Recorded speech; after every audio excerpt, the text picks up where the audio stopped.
that is stimulation of the present system. We had that with a curve. It's being stimulated. The rate of inflation is soaring. You want more of that?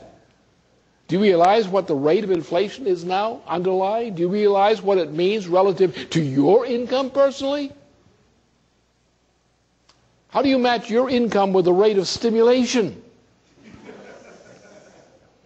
The rate of inflation. Look at the price of bread. Look at the price of Al Gore.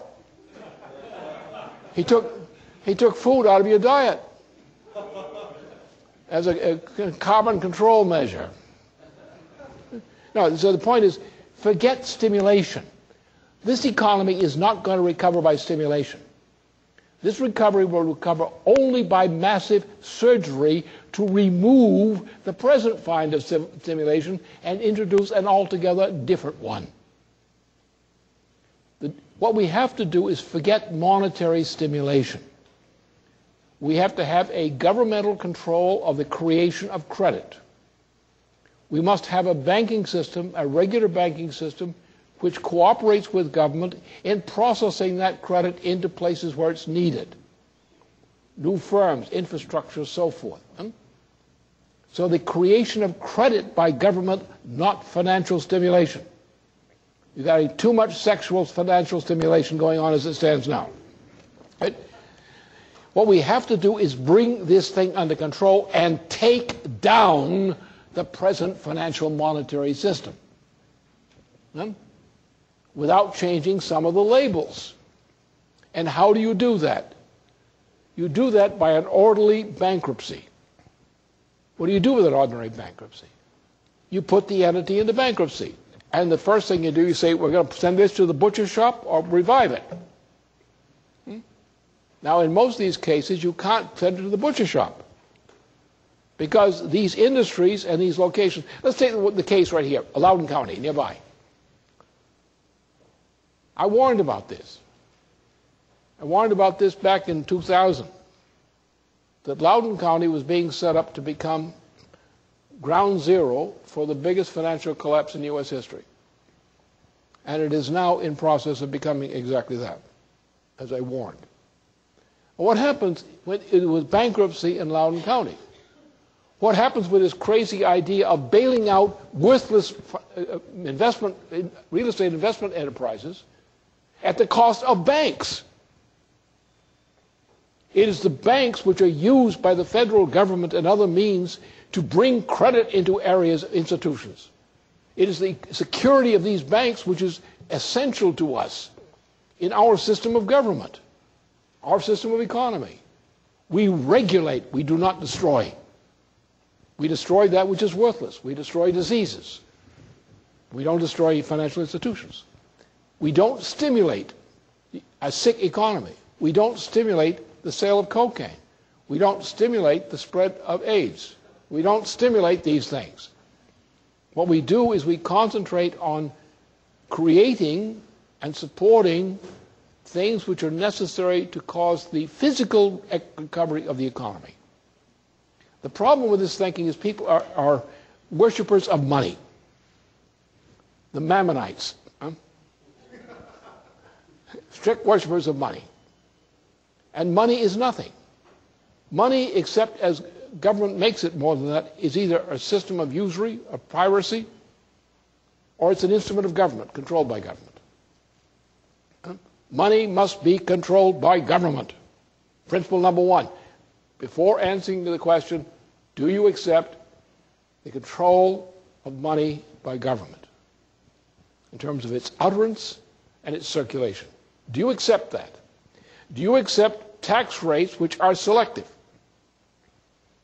which have the effect of regulating what things get treated more favorably than other things because the tax rates are better? No more golden parachutes. Lead ones. They sink deeply.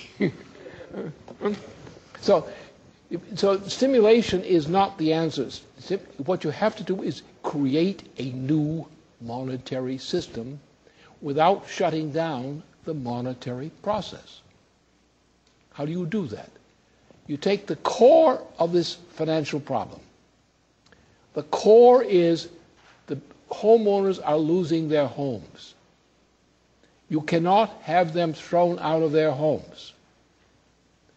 They are being thrown out because, not because of any fault of their own, but the conditions imposed upon them, with the complicity of government, and with the complicity of powerful financial institutions which say, we are more important than the people.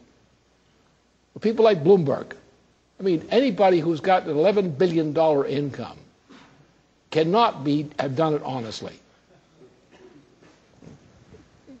So therefore what you do is you say, the money is, under the United States law, money is the property of the U.S. government.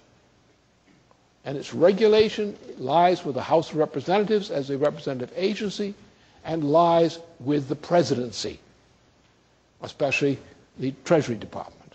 That's what money is. And money has no rights to exist except on that basis or by treaty agreements of the United States with other governments.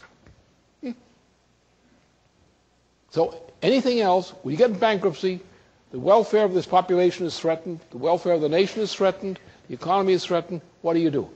Well, money's going to go into the woodshed. And we're going to take cordwood and we're going to train it, get its hips back in shape. So that's the first thing you have to understand. So it's not stimulation versus anti-stimulation. It's reorganization.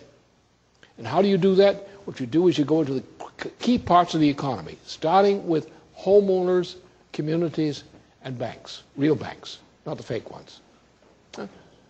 You stabilize them under bankruptcy protection, federal bankruptcy protection. You don't try to resettle the accounts. Don't try to resolve anything. Just resolve they're going to be under federal protection. Then you have to go from there to other measures which stimulate growth. Now, one of the first things you do is you're going to start up things like the national automobile industry capability. We don't need more automobiles right now. We're producing enough, or we're getting Japanese to produce them for us.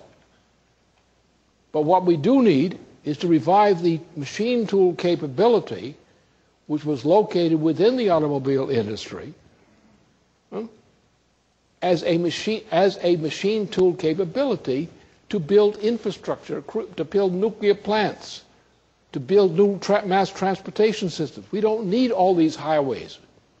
We don't need people to have to travel from West Virginia into Washington at a cost of what, $7 a day or more in tolls each, with 2 or 3 hours each way to get to live in West Virginia where it's cheaper to live in order to work in the Washington, D.C. area. That's nuts. We used to have a system where you would have local production, and therefore when people were working or living, they didn't have to travel 3 hours commuting.